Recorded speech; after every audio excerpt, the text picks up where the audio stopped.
ये दोनों एक दलदल में फंस जाते हैं जिससे निकल पाना नामुमकिन है। ये यहाँ फंसे कैसे और अब यहाँ से निकलेंगे कैसे, ये जानने के लिए आपको वीडियो देखनी पड़ेगी।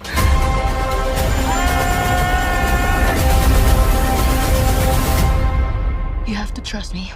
मूवी स्टार्ट होती है तो हम एक आदमी को देखते हैं जिसके हाथ में गन होती है और वो घने जंगल में भाग रहा होता है। वो किसी चीज से डर रहा होता है। आगे आते ही एक आदमी उसे पकड़ लेता है जो कि इसी का साथी होता है। ये दोनों चोर होते हैं और मिलकर चोरी करती हैं, पर इस बार ये खुफिया जगह पर आए हैं जो बिल्कुल जंगल के बीचों बीच है। यहाँ पर काफी बड़े बड़े सांप होते हैं और इन्होंने उन सांपों को पकड़ना होता है ताकि उनकी खाल बेचकर ये लोग अच्छे खासे पैसे कमा सके। यहाँ पर एक चोर ऐसा करने से डर रहा था। वो कहता है कि मुझे जाने दो। ये कहकर वो अपने साथी से दूर भागता है, पर तभी उसे महसूस होता है कि जैसे उसके पीछे कोई आ रहा है। साथ ही उसका पैर गीली मिट्टी में फंस जाता है। जब वो नीचे देखता है तो उसे पता चलता है कि ये तो दलदल है। साथ ही यहाँ पर एक आदमी का ढांचा पड़ हुआ था जो यहाँ फंसकर मारा गया होगा। ये देखकर वो काफी डर जाता है। जैसे ही वो भागता है तो वो भी इसमें गिर जाता है। इसके बाद सीन चेंज होता है और हम एक गाड़ी को देखते हैं जिसमें एक कपल बैठा था। इसमें हस्बैंड का नाम जूश था। ये दोनों ट्रिप पर जा रहे थे पर अपनी शादीशुदा जिंदगी से खुश नहीं थे। जब ये दोनों होटल पहुंचते हैं तो वहाँ पर इनकी मुलाकात मार्कस से होती है। ये जूश का दोस्त था और इसने इनका ये ट्रिप अरेंज किया था। ये यहाँ दोनों को अच्छे से वेलकम करता है। इसके बाद जब ये दोनों रिसेप्शन पर जाते हैं तो जूश की वाइफ सोफिया 2 कमरे मांगती है जिस पर इनकी बहस हो जाती है। पर यहाँ तो सिर्फ एक ही कमरा बचा हुआ था। इनका रिलेशन इतना खराब हो चुका है कि एक छत के नीचे ये दोनों रह नहीं सकते। ऐसा इसलिए हो रहा था क्योंकि जोश ने किसी और लड़के के साथ अपना तलक बना लिया था। साथ ही ये काफी शराब भी पीता था जो सब सोफिया को पसंद नहीं था। अब हालांकि वो सुधर गया है। वो सोफिया से एक और मौका मांगकर अपनी जिंदगी सोफिया के साथ गुजारना चाहता है, लेकिन सोफिया अलग होने का फैसला कर चुकी है। रात को ये तीनों जब डिनर कर रही होती हैं तो मार्कस कहता है कि यहाँ पर एक काफी मशहूर जगह है तो हम क्यों ना वहाँ चलें। अगली सुबह होते ही सोफिया वहाँ जाने के लिए तैयार हो जाती है, पर जोश नहीं होता। वो कहता है कि असल में मेरे दोस्त को कोई जरूरी काम आ गया है तो हम आज ही नहीं बल्कि 2 दिन के बाद चलेंगे। पर सोफिया कहती है मैं कुछ नहीं जानती, मैं वहाँ जाने का ठान चुकी हूँ क्योंकि मैं वहाँ की सबसे खूबसूरत चीज झरने को देखना चाहती हूँ। तो जल्दी से तैयार हो और चलो। अब जोश को मजबूरन उसकी बात माननी पड़ी। ये दोनों अब रिसेप्शन पर आते हैं और मैनेजर को नक्शे दिखाकर उस जगह के बारे में पूछते हैं, जिस पर मैनेजर इन्हें कहता है कि आप वहाँ ना जाएं, कहीं और चले जाएं। कहा जाता है कि वहाँ पर कोई खतरनाक ताकत है क्योंकि जो कोई भी वहाँ गया है वापस बचकर नहीं आया। हर तरफ दलदल, सांप, कई खतरनाक जानवर और कई कीड़े मकोड़े भी। अगर आपने फिर भी झड़ने वाली जगह पर जाना है तो आप लंबा रास्ता ही पकड़िएगा। ये दोनों अब उसकी बात मानकर लंबे रास्ते के जरिए ही निकलने का फैसला करते हैं। यहाँ पर वो दूसरा चोर डिएगो भी बैठा था क्योंकि जंगल में ट्रैकिंग करने वाले कुछ लोग इस होटल में रुकते हैं। ये चोर अब इनका पीछे करके इनको लूटने वाला था। जैसे ही अब जूश और सोफिया अपनी गाड़ी लेकर निकलते हैं तो ये भी इनका पीछे करने लगता है। रास्ते पर काफी सारी खूबसूरत जगह आती हैं जिनको देख देख कर ये लोग आगे बढ़ते हैं। ये दोनों पूरे सफर पर कोई बात नहीं करते, गुमसुम बैठे रहते हैं और फिर एक जगह पर गाड़ी रोककर नीचे उतर जाते हैं क्योंकि यहाँ से ट्रैकिंग करके इन्हें झड़ने वाली जगह पर जाना था। थोड़ा दूर आकर सोफिया थक जाती है और एक जगह पर बैठ जाती है। तभी बादल गरजते हैं। ऐसा लगता है कि तेज बारिश आने वाली है, इसलिए जूश सोफिया को वापस चलने के लिए कहता है, लेकिन सोफिया कहती है कि हम इतना दूर आ चुके हैं, अब मैं झरना देखे बिना वापस नहीं जाऊंगी। जिस पर जूश उसे समझाता है कि देखो अगर बारिश हो गई तो हम कहाँ जाएंगे, जिद ना करो, प्लीज मान जाओ। थोड़ी बहस करने के बाद सोफिया मान जाती है और ये लोग वापस अपनी गाड़ी की तरफ आने लगते हैं। लेकिन तभी ये दोनों पेड़ के पीछे छुप जाते हैं और देखते हैं कि वो चोर इनकी गाड़ी के पास खड़ा है और कांच तोड़ने की कोशिश कर रहा है। जूश अकेले ही उसके पास जाता है, पर तभी चोर डीगो उस पर गन तान देता है और कहता है कि चुपचाप पीछे खड़े हो जाओ और ये बताओ कि जो लड़की तुम्हारे साथ थी वो कहाँ है। जोश यहाँ पर सोफिया को बचाने के लिए ये बोल देता है कि वो तो यहाँ पर नहीं है, वो तो कब की जा चुकी है। पर डीगो उसकी बात नहीं मानता और उसे धमकाता है कि सच सच बता दो वरना मैं तुम्हें गोली मार दूंगा। ये देखकर सोफिया डर जाती है और बाहर निकल आती है। डीगो बैग मांगता है तो सोफिया बैग फेंक कर अपने हाथ ऊपर कर लेती है। जैसे ही डीगो बैग उठाने के लिए नीचे झुकता है तो जोश जोर से लकड़ी उसे मारता है जिससे वो नीचे गिर जाता है और ये दोनों मौका पाकर वहाँ से भाग जाते हैं। पर डीगो भी उठ जाता है और हर तरफ गोलियां चलाकर इनका पीछे करने लगता है। अब यहाँ बारिश भी शुरू हो जाती है और जोश बोर्ड देखकर सोफिया से कहता है कि जंगल का वो रास्ता इस तरफ है जिसे लोग खतरनाक मानते हैं और वहाँ जाने से डरते हैं, तो तुम वहाँ चली जाओ क्योंकि चोर वहाँ नहीं आएगा। मैं चोर का ध्यान भटकाकर बाद में तुम्हारे पास आ जाऊंगा। जोश के मुताबिक सोफिया खतरनाक रास्ते की तरफ तेजी से भागने लगती है, पर बीच में एक मोटी सी टर्निंग आती है जिससे वो टकराकर नीचे गिर जाती है और माथे पर चोट लगने की वजह से बेहोश हो जाती है। थोड़ी देर बाद जब उसे होश आती है तो वो इधर उधर देखने लगती है और कहती है कि मैं किस तरफ से आई थी और मुझे कहाँ जाना है। सोफिया रास्ता भूल चुकी थी इसलिए वो बिना सोचे एक तरफ आगे बढ़ने लगी, लेकिन तभी उसका पैर फिसलता है और एक दलदल में जाकर गिर जाती है। ये दलदल काफी बड़ा था, इसलिए वो यहाँ से नहीं निकल पाती। वो मदद के लिए जोर जोर से आवाजें लगाती है, तो आवाजें सुनकर जोश वहाँ आ जाता है और अपना हाथ पकड़वाने का कहता है, लेकिन उसके एक हाथ का जोश से काफी फासला था और दूसरा हाथ उसका दलदल में फंस गया था। सोफिया हाथ को हिलाने की कोशिश करती है, पर लाख कोशिशों के बावजूद वो नहीं निकलता। साथ ही वो खुद भी हिलती है, पर इसका कोई फायदा नहीं होता।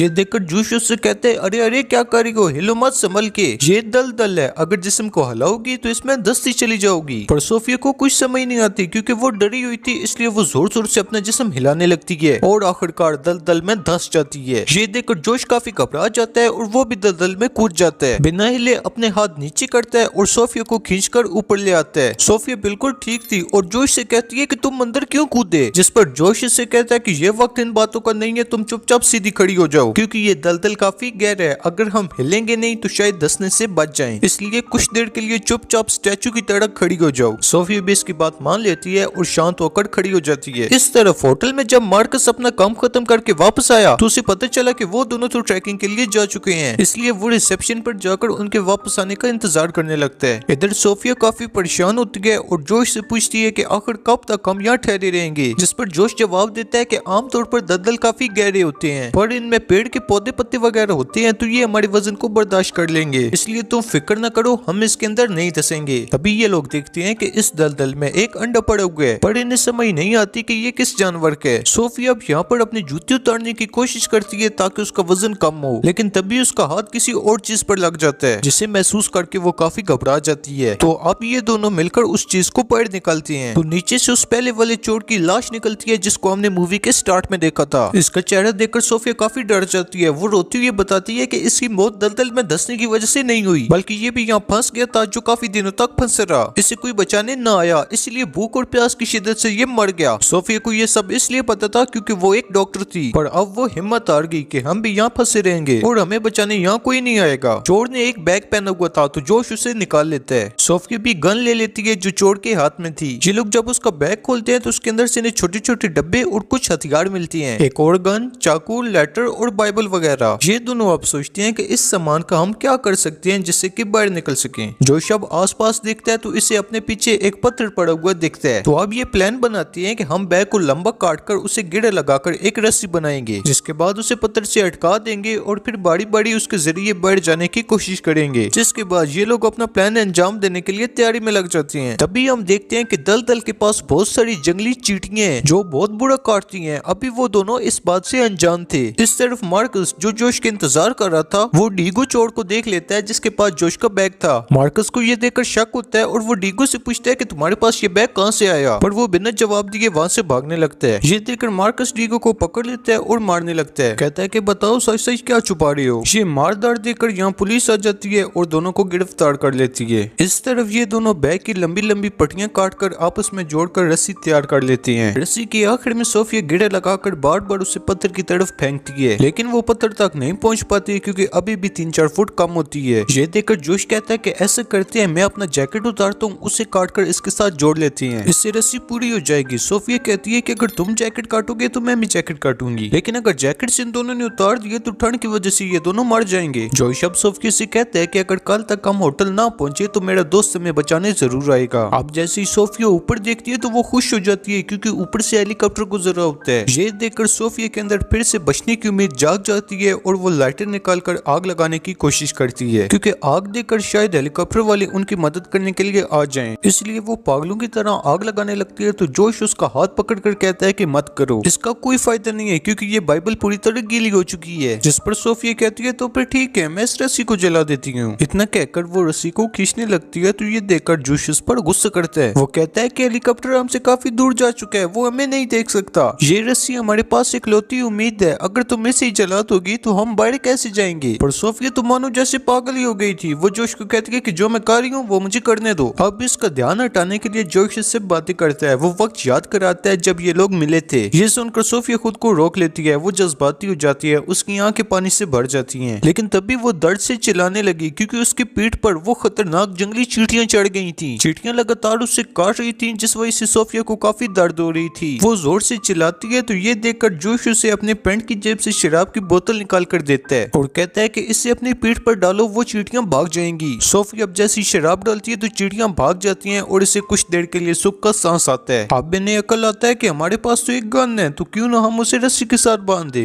फिर हम बाहर निकल जाएंगे। वो ये करने ही वाले थे कि अगला खतरा आ गया। जोश के बिल्कुल पीछे एक खतरनाक सांप उनके दलदल की तरफ आ रहा था, अपना वही अंडा लेने जो इनके पास पड़ा था। हालांकि जोश खुद भी डरा हुआ था, लेकिन वो सोफिया को हौसला देता है कि तुम डरो नहीं, हिम्मत से काम लो, जब सांप पास आएगा तो उसे शूट करके मार देना। ये सुनकर सोफिया अब उसे मारने के लिए उसका इंतजार करने लगती है, लेकिन जैसे ही सांप जोश के करीब आता है वो उसे काट लेता है। ये देख सोफिया भी जल्दी से उस पर गोली चला देती है, जिससे वो जख्मी होकर वहाँ से चला गया। जोश भी जानता था कि ये जंगली सांप है और ज्यादा खतरनाक होगा, इसका जहर जल्दी मेरे अंदर फैल जाएगा और मैं मारा जाऊंगा। ये देख सोफिया उससे हिम्मत देती है, वो कहती है कुछ नहीं होता, हिम्मत रखो, मैं हूँ तुम्हारे साथ। इस तरफ मार्कस डीगो से पूछता है कि बताओ तुम्हें मेरे दोस्त का बैग कहाँ से मिला। वो कहता है जवाब देने पर मैं तुम्हें अपनी कीमती घड़ी दूंगा जो बहुत महंगी है और प्रेस को भी नहीं बताऊंगा कि तुमने चोरी की। ये घड़ी लेते ही डीगो बता देता है कि मैंने उन्हें जंगल के बीचों बीच उस खतरनाक रास्ते की तरफ जाते देखा जहाँ जाने से लोग डरते हैं, और वहीं एक दलदल में मेरा दोस्त भी फंसकर मारा गया था। ये सुनकर उसे जोश और सोफिया की फिक्र होने लगती है। वो अब क्योंकि जेल में बंद था इसलिए वो पुलिस की मिन्नतें करने लगता है कि प्लीज मुझे छोड़ दो, मेरे दोस्त मुसीबत में है, मुझे उनकी जान बचानी है। यहाँ जोश की तबीयत खराब होती जा रही थी क्योंकि जहर इसके जिस्म में तेजी से फैलता जा रहा था। सोफिया अब देखती है कि जोश की रगों में जहर की वजह से खून जमना शुरू हो गया। थोड़ी देर में इसका खून इतना जम जाएगा कि इसकी जान भी जा सकती है। ये देखकर सोफिया लाइटर से चाकू को गर्म करने लगती है। जोश के पूछने पर वो बताती है कि इससे मैं तुम्हारी गर्दन की वेन को काटूंगी, जिससे तुम्हारी गर्दन में जमा हुआ खून बाहर आ जाएगा और जहर तुम्हारे दिमाग तक नहीं पहुंचेगा। पर जोश यहाँ पर उससे पूछता है कि काटने की वजह से जो मेरा खून बहेगा उसका तुम क्या करोगी, उसे कैसे रोकोगी। जिस पर रोती हुई सोफिया कहती है कि उसका भी कुछ कर लूंगी क्योंकि मैं तुम्हें मरा हुआ नहीं देख सकती। थोड़ी देर वो सोचती है, लेकिन कोई और रास्ता न होने की वजह से वो उसकी गर्दन पर कट लगा देती है, जिससे जमा हुआ खून तो बाहर निकल आता है। पर जोश दर्द से तड़पने लगता है क्योंकि उसका काफी सारा खून बह गया था। पर सोफिया डॉक्टर थी इसलिए उसे पता था कि अब उसे क्या कर दें। वो एक बार फिर चाकू गर्म करती है और उसे कट पर रखती है। वो जगह अब जलने की वजह से बंद हो गई, जिससे कि आखिर खून बहना बंद हो गया। ये करने के बाद सोफिया बेहोश हो जाती है। जब उसे होश आती है तो देखती है कि अब जोश का खून नहीं बह रहा, लेकिन जहर फैलने की वजह से वो जरा भी हिलने की हालत में नहीं था। अब यहाँ वो सोफिया को कहता है कि मैं जानता हूँ मैंने तुम्हारा बहुत दिल दुखाया, इसलिए मेरी सारी गलतियां माफ कर देना और हो सके तो मुझे भूल जाना। पर सोफिया उसे ऐसा बोलने से रोकती है। वो कहती है कि हिम्मत मत हारो, मैं तुम्हारे साथ हूँ और देखना तुम, हम यहाँ से जरूर बाहर निकलेंगे। मुझे एक आइडिया आया है, जब वो सांप हमारे पास दोबारा वापस आएगा तो हम उसे रस्सी के साथ बांधकर रस्सी की लंबाई बढ़ा देंगे और फिर रस्सी को पत्थर से अटकाकर यहाँ से बाहर निकल जाएंगे। ये सुनकर जोश को लगता है कि सोफिया पागल हो गई है, इसलिए वो बेकी बेकी बातें कर रही है। वो कहता है कि कुछ भी मत बोलो, वो सांप अब भला यहाँ क्यों आएगा। जिस पर सोफिया कहती है क्योंकि उसका अंडा अभी भी यहीं पड़ा हुआ है, जिसे लेने वो जरूर आएगा। वो अब चोर के बैग से दूरबीन निकाल कर देखती है कि जख्मी सांप कुछ दूरी पड़ी पड़ा हुआ है, इसलिए सोफिया बैग की एक एक चीज उठाकर सांप की तरफ फेंकती है ताकि वो यहाँ आ जाए। और एग्जैक्ट कुछ ही देर के बाद ऐसे ही होता है, सांप इनकी तरफ आना शुरू कर देते हैं। पर इस बार वो सोफिया के पीछे से आ रहा था, जिस वजह से वो मुड़कर उसे देख भी नहीं सकती थी। तभी उसे ख्याल आता है और वो चाकू के रिफ्लेक्शन से अपने पीछे देखती है। सोफिया अब सांप को देख लेती है और उस पर गोली चलाती है, पर बदकिस्मती से निशाना चूक जाता है। इस गन की आखिरी गोली भी ज़ाया होगी और सांप धीरे धीरे इनकी तरफ बढ़ने लगा। सांप अब सोफिया के हाथ पर भी काट लेता है तो वो दर्द की वजह से जोर से चिल्लाती है। अब जहर भी उसके जिस्म में फैलना शुरू हो जाता है और सांप भी उसे जकड़ लेता है। वो सोफिया को दोबारा काटने वाला था कि तभी वो उसका मुंह पकड़ लेती है। इतनी देर में जोश को होश आ जाती है और वो चाकू लेकर सांप के मुंह में घुसा देता है। जोश अपनी वाइफ को तो बचा लेता है लेकिन फिर से बेहोश हो जाता है। सोफिया प्लान के मुताबिक रस्सी को सांप के साथ बांधकर उसकी लंबाई बढ़ाती है और अब कई बार कोशिश करने के बाद आखिरकार रस्सी पत्थर से अटकी जाती है, जिसके बाद आखिरकार सोफिया भी जोर लगाकर रस्सी के सारे बाहर आई जाती है। वो बाहर आकर काफी खुश होती है और जोश को कहती है कि इधर अपना हाथ दो, पर जोश को होश ही नहीं थी, वो बेहद तकलीफ में था। सोफिया यहाँ पर खुद भी काफी डरी हुई थी क्योंकि जहर उसके जिस्म में भी तेजी से फैल रहा था। सोफिया अब मदद के लिए किसी को बुलाने निकल जाती है क्योंकि यहाँ तो जहर की वजह से दोनों ही मारे जाएंगे। ये लड़खड़ाती हुई आगे बढ़ती है और बस चलती जाती है। यहाँ इसका एक पैर दलदल में फंस जाता है लेकिन उसको दूसरा पैर बाहर होता है तो वो जल्दी से निकाल लेती है, जिसके बाद बड़ी मुश्किल से गिरते पड़ते सड़क तक पहुंच जाती है, जहाँ सही वक्त पर मार्कस पहुंच जाता है जो अपने साथ एम्बुलेंस और रेस्क्यू टीम को लाया था इनकी मदद के लिए। ये लोग आते ही सोफिया का इलाज करना शुरू कर देते हैं जबकि दूसरे जोश को ढूंढने के लिए चले जाते हैं। सोफिया अब काफी डर जाती जाती है कि कहीं जोश मर न गया हो, लेकिन जोश पास आते ही अपना सर उठाकर काफी मुस्कुराहट से उसे देखने लगता है। इसे अब जिंदा देखकर सोफिया भी काफी खुश हो जाती है। इन दोनों को अब फिर से एक दूसरे से प्यार हो जाता है। ये दोनों फिर से इकट्ठे रहने का फैसला करते हैं और एक हैप्पी एंडिंग के साथ ये मूवी यहाँ पर एंड हो जाती है। तो आपको ये मूवी कैसी लगी कमेंट सेक्शन में जरूर बताना।